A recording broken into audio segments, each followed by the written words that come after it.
Most traders believe the stock market is about charts, indicators, strategies. But Jesse Livermore, one of the greatest traders who ever lived, believed something very different. He believed the market doesn't defeat you, you defeat yourself. Today, we are not talking about indicators. We are talking about the psychology that made Jesse Livermore millions, and the same psychology that eventually destroyed him. If you have ever overtraded, panicked, broken your own rules, or felt emotionally exhausted by the market, this video is for you. Jesse Livermore learned something early in his career that most traders never understand. The market is not your enemy. The market is a mirror. Every mistake you make in trading comes from within. Impatience, ego, fear, greed. Livermore noticed that traders did not lose money because they were unintelligent. They lost money because they could not control themselves. They wanted action when they should have been still. They wanted excitement when the market demanded calm. They wanted to be right when being flexible would have saved them. Livermore saw that the market reflects back exactly what you bring to it. Bring fear, and you'll see threats everywhere. Bring greed, and you'll see opportunities that aren't really there. Bring patience, and you'll see timing. Bring discipline, and you'll see structure. But the market rewards none of the emotional impulses. It rewards only discipline, and discipline is not a strategy you can learn from a book. It is not a set of rules you can memorize. Discipline is a personality trait. It is who you are when no one is watching, when the screen is red, when your position is against you, when everything in you wants to break your own rules. That is when the mirror shows you who you really are. And this is the hardest truth for traders to accept. We want to blame the market. We want to blame the news. We want to blame bad luck. But Livermore understood. The problem is never out there. The problem is in here, in your psychology, in your emotional reactions, in your inability to sit quietly when nothing is happening. The mirror doesn't lie. It only reflects. Livermore observed something deeply uncomfortable about human nature. Most traders do not trade because there is a genuine opportunity. They trade because they are bored. Silence makes them profoundly uncomfortable. Empty screens feel like wasted time. Waiting feels like doing nothing. And doing nothing feels like personal failure in our action-oriented world. So they force trades that shouldn't exist. They enter positions too early, driven by anticipation rather than confirmation. They exit too fast, scared by normal fluctuations. Livermore believed the real skill in trading wasn't intelligence or analysis. It was emotional stillness, the ability to sit when everything in you wants to move. He famously said, "Big money is made not in buying or selling, but in waiting. Waiting for the right price, not a good price. Waiting for confirmation, not just hope. Waiting while others panic and make emotional decisions. This waiting isn't passive inactivity. It's active observation. It's strategic patience. It's the hardest work in trading because it looks like you're doing nothing. Most traders cannot tolerate this psychological discomfort. They need to feel busy. They need to feel productive. And that need, that psychological craving for action, that is why most traders fail. Not because of bad strategies, but because they cannot sit with themselves in silence. Jesse Livermore identified 3 emotional traps that quietly destroy traders from the inside. These aren't mistakes of analysis. They're failures of psychology. First, and perhaps most dangerous, the need to be right. Traders defend bad positions because their ego becomes attached to the trade. They confuse their market opinions with their personal identity. Admitting a trading mistake starts to feel like admitting personal failure. So they hold on. They average down. They find new reasons why they're still right, all while the losses accumulate. Second trap, fear of missing out. Seeing others make money creates unbearable emotional pressure. It pushes traders into late entries at the worst possible prices. They chase momentum instead of anticipating it. They enter because everyone else is winning, and that's usually when the trend reverses. Third trap, revenge trading. After a loss, traders want to get it back immediately. They increase position size recklessly. They abandon their own proven rules. They trade not for opportunity, but for emotional recovery. Livermore warned that once emotion enters the trade, logic exits completely. The market becomes personal. Every tick feels like validation or rejection. And in that emotional state, no strategy can save you. The market does not care about your feelings. It does not care about your ego. It does not care about your need to be right, and it never will. These three traps, ego, FOMO, revenge, they don't just cause losses, they destroy the trader from within. Livermore did not trade every single day like most modern traders attempt to do. He waited patiently, sometimes for weeks or even months, for those rare, high-probability moments. Moments when the market clearly and unequivocally showed its hand. He understood that patience in trading is not passive inactivity. It is aggressive, intentional restraint.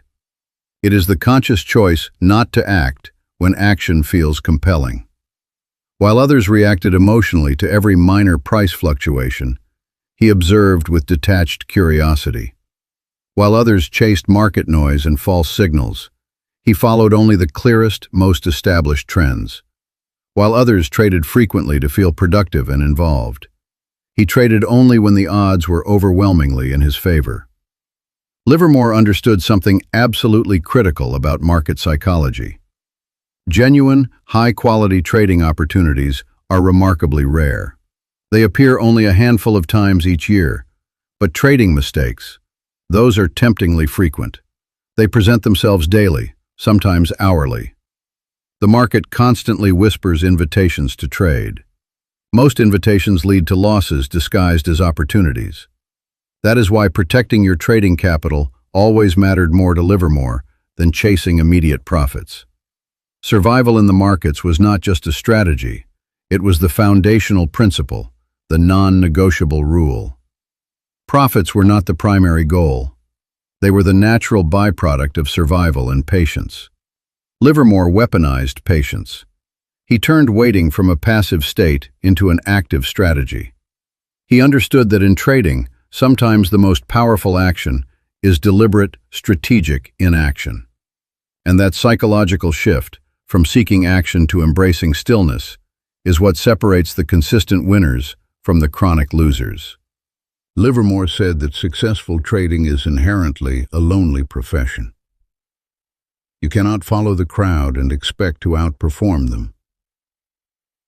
You cannot seek validation from others while maintaining independent judgment.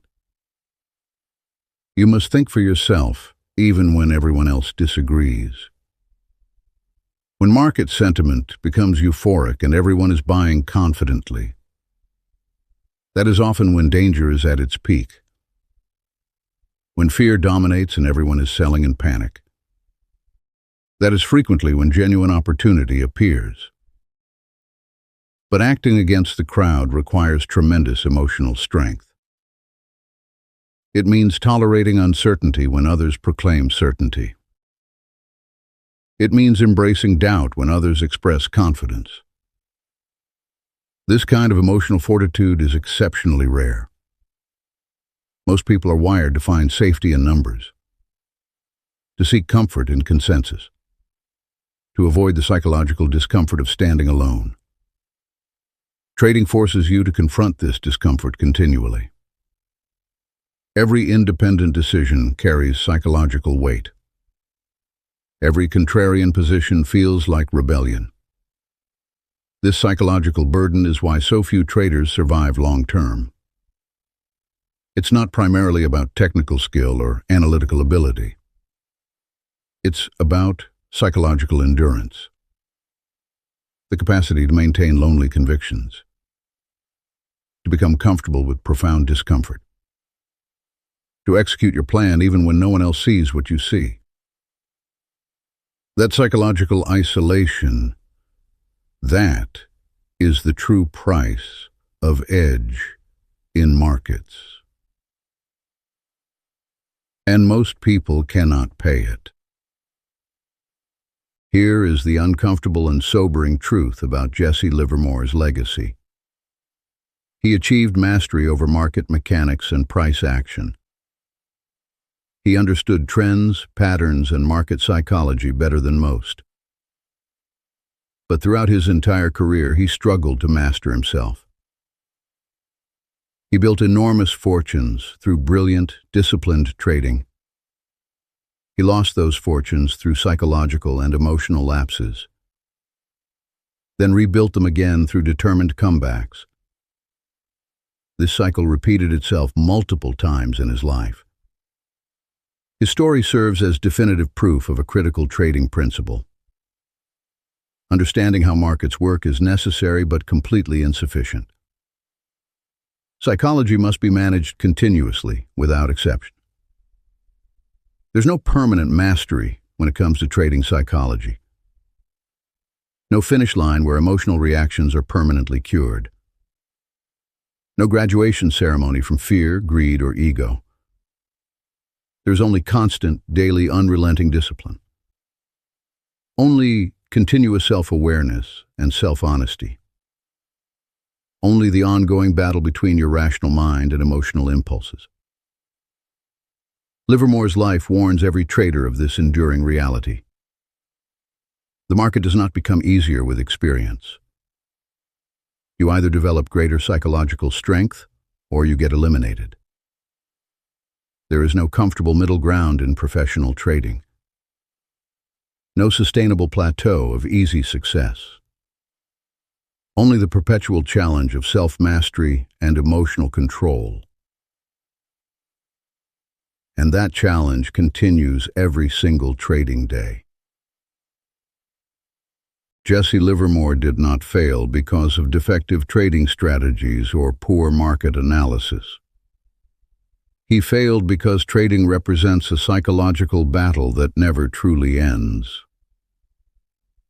The greatest enemy in trading is not market volatility or unexpected movements. It is not the breaking news that moves markets. It is not economic data releases or reports.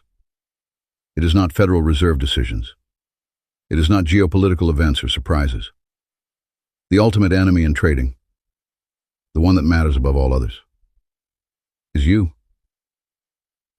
Your own impatience, your own ego, your own fear, your own greed, your psychological need for constant action, your emotional desire to be proven right, your inability to sit quietly when nothing requires action.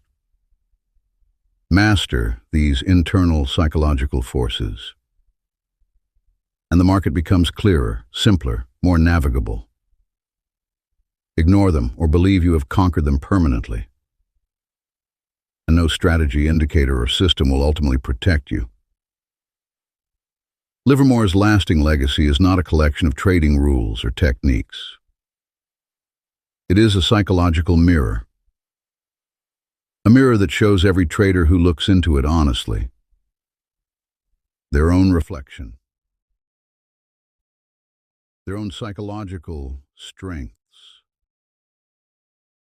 their own emotional weaknesses, and the endless, necessary work of self-mastery that genuine trading success demands.